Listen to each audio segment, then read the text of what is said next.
guitars. Today we're going to talk about playing with fingernails or using a guitar pick. Okay, so just to give a quick background. Back when I went to college in the 80s, I took one semester of classical guitar. Excuse me, so prior to that, I did stuff like,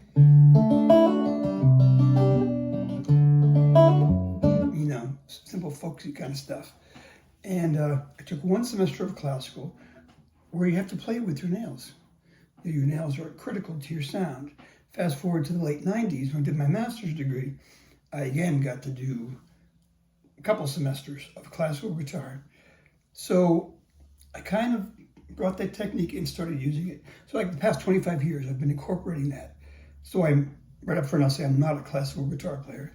I've played some classical literature, but what I do is kind of more of a bastardization of classical technique. Even before I took the lessons in college, I was in the Marine Corps in one of the Marine bands, and I was already a guitar player. And I remember I met a guy one time, picked up my guitar and he started playing this.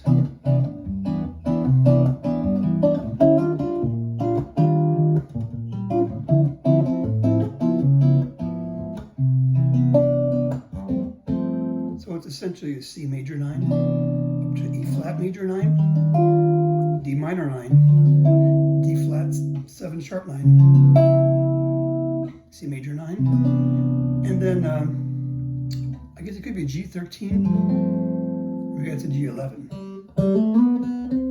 I guess that would be a G11. Anyway, it's F over G bass. My point, the reason I'm pointing that out was, he's also alternating the bass note from the 5th string to the 6th string.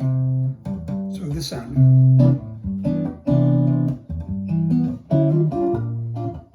And what I quickly learned was I couldn't do that with a pick. If I did, I was hitting notes in between that I didn't want. So I started working on that. It took about 6 months to assimilate it into my playing. If I was going to play in a big band and compete behind someone, say doing like a Count Basie tune, typically Count Basie tunes, Freddie Green, the great Freddie Green would play a chord at each beat.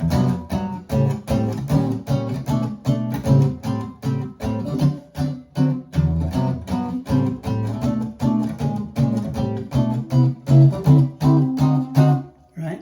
But if I'm playing more modern jazz and I'm comping behind people, what I understand, most soloists don't want to hear that. For one, it sounds kind of dated. It was great for the time period, but doesn't necessarily fit now. Probably more so than I'm dictating the time and the rhythm. And what I want to do is more support the soloist, listen to their ideas. I'm trying to respond to what they're playing, feeding them ideas, but also staying out of the way. Playing sparse enough that I don't step on their toes. So even that same kind of progression, say, I'm in G major, basically, right? So the same progression I just played. The way I comp, I might do more like this. 1, 2, 3, 4.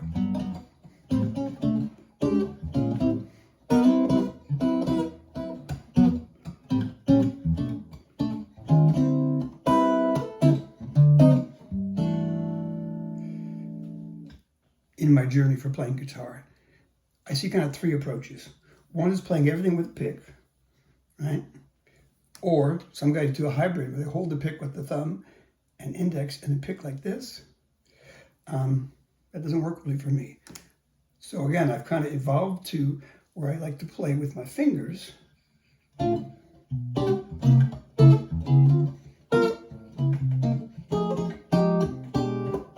For me, I guess what it goes back to, and trying to think about how I got to this point, I think it goes back to more piano comping. I remember when I went to the Marine band, I met other musicians, kind of like-minded guys. That's when I discovered Return to Forever, specifically Chick Corea, the great Chick Corea on piano. I always loved the way Chick comps. Now, I'm not saying I sound anything like him, but just for me, if I was playing, say, rhythm changes in B flat, if I was trying to do it with a pick, I don't know if I can do this.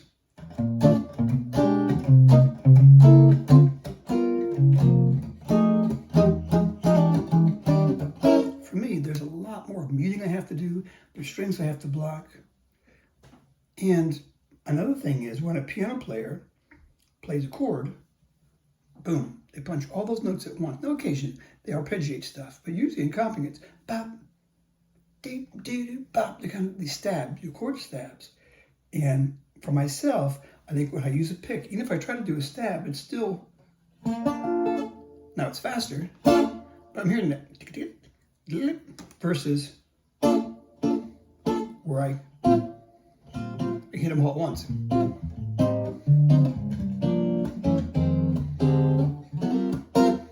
I just prefer that sound. So over the years, I've worked more and more on that, and I just am much more comfortable playing this way. Also, just a bit about using nails. I know when I was a classical guitar student, guys that were really serious about classical guitar are fanatical about their nails, to the point where some guys will wear gloves when they're not playing. They won't open doors, won't touch doorknobs, because if they do and they break a nail, they're in trouble, because their nails are part of their sound. Very much like electric players that use pedals or specific amps and it's part of their tone. The nails are a key part of their tone. Also, classical guitar players tend to be, very concerned about keeping up their nails. You almost always see them sitting around with a nail file. And they're constantly filing and sharpening and buffing, because if something breaks, it's a major problem. Or if there's even a burr in your nail and you don't catch it in time, it catches on something you can tear. So for me, for years, I just grew my nails. Like I said, the last 25 years, I've really only gigged a little tiny bit. It's mostly me just studying music on my own. So if I break a nail, I just wait and it goes back. But if I was playing gigs where I needed my nails, that would be a problem. Like I think of the great James Taylor. I saw a video where he has acrylic nails because he plays every night, or virtually every night, acoustic guitar, and it's all his nails. So he has acrylic nails or artificial, I'm not sure what he uses, and he does it himself. So it's not pretty. His nails look really ugly, but they're tough, really hard. They're not going to break, or tough as nails, sorry, no pun intended, but very, very solid. So about 6 months ago, my wife and I have been getting pedicures, which I highly recommend if you don't do that. And the young lady doing it, I asked her, could you do my nails? And I had explained to her, I only wanted 4 nails done on one hand. So first she's looking at me like, what? I said, well, I'm a guitar player. So she did it with gels. So they're gel nails. It only cost me like $5. She was going to do it for free at first, but I had to pay her something. So my point is, she did it, and they're amazing. They're super tough, and I love that I can then shape them. Like right now, they're very short. I don't know if you can see that, because I let them go for, let me back up. If I don't maintain them, like every 2.5 weeks, I go back and she does the gel and rebuilds, because it starts to grow out and then your nail gets weak. So I've been a couple times, for whatever reason, I missed the appointments, and they grow out too much, and then it starts coming loose around the edges.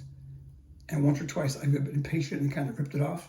I do not recommend that, because after you have these nails on, you take off the artificial nail, your real nails are like thin as paper, and they just keep breaking and breaking.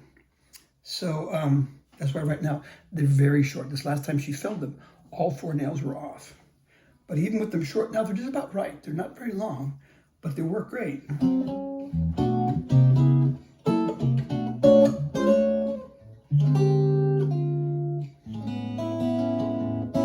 I just really love the way they sound and the fact that they are reliable.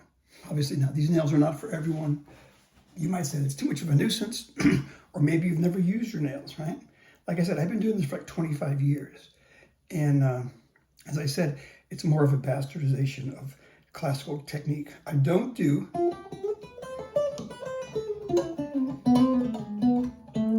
any rest strokes for any real classical players out there. I think I do all free strokes. Now, I've also tried to work in the past 25 years. I thought, wow, I would love to get away from the pick entirely. So I'd be able to be comping,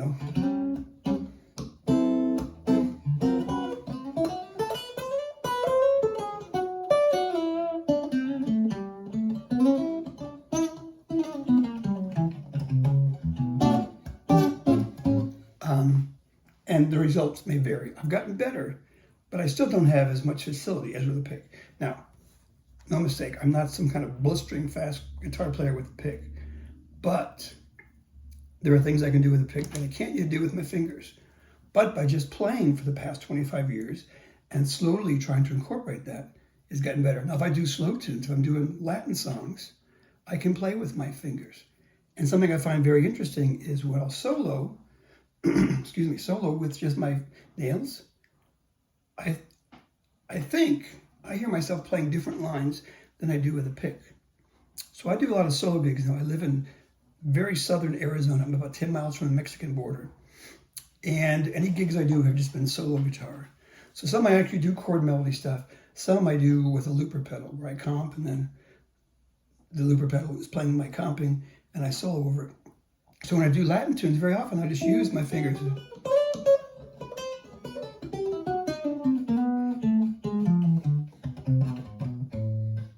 And the sound is maybe not as good, it's different, but I'm making progress would be my point, okay?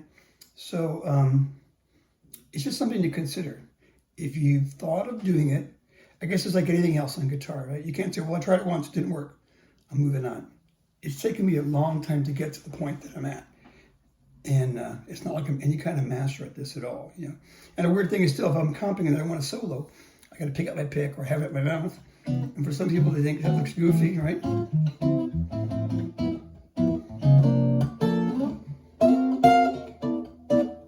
To have to grab it and play, it works for me. But I guess it's important for you to find out what you like and what matters to you. For me, I love the sound of playing with my fingers. I'm a big Joe Pass fan. Again, that's not evident by watching me play, but I love that he would do things where he's comping and then play solo lines and then eventually go to his pick. But I like that idea of the freedom of not being attached to the pick. So that's kind of the journey that I'm on. All right, folks, so in conclusion, this is just to kind of open that conversation. I'd be interested to hear that anyone that watches this, do you use your nails? Maybe fake nails, acrylic nails, gel, or just your natural fingernails? Or you play the hybrid like this? I really can't do that. I've seen guys do chicken pick and stuff like that, which I love. I've just never really pursued that. And or other guys that sound brilliant that only use the pick. So they never have to grab for the pick, it's already in their hand. I've heard all those combinations and others, guys with thumb picks that sound brilliant. I used to live in New Orleans, and the great Steve Mazikowski was living there, and he used a thumb pick and was a monster guitar player. So phenomenal. Another guy in New Orleans was a guy named Phil DeGruy, last name D-E, capital G-R-U-Y. And he had studied with a guy I studied with named Hank Mackie, a great teacher in New Orleans. Like Hank was the jazz guy in town that taught everybody at one time or another. But even though he taught Phil, they were doing duets together. And watching Phil play, he played with his fingers, but instead of like this, alternating like a classical player, he would play with his thumb and his ring finger like this, or his middle finger, which I've tried, like, no way. But he would play really fast lines. He's a brilliant guitar player. So he's kind of under the radar. If you've never heard him, he's worth checking out. There's videos of him on YouTube. He's like, wow, Ted Green on acid. I mean, he just does crazy, crazy stuff, but phenomenal technique. So all that to say, folks, do whatever works for you. I know one thing for me, for guitars, there's so much music out there. There's so much I would like to do. I think that's one of the downsides of the internet. I'm almost glad it didn't exist when I was a kid. Because now you see kids on YouTube who are brilliant at 12, but then it can also be stifling, like, oh man, I got to do this, and this guy does this, and this girl does this, and I got to do all that. And there's just not enough time in this short life to do all that. So I find, at least for myself, especially now that I'm 65, so instead of all this, I'm going to try to, that's what I want to do. I want to focus on that. But if you're young enough, maybe you might say, wow, I want to check that out, maybe try to play with my nails. If so, just be patient, you know, and as I always say, it's about the journey, folks, not so much the destination. So enjoy it. Keep making music. All the best. God bless you. Take care.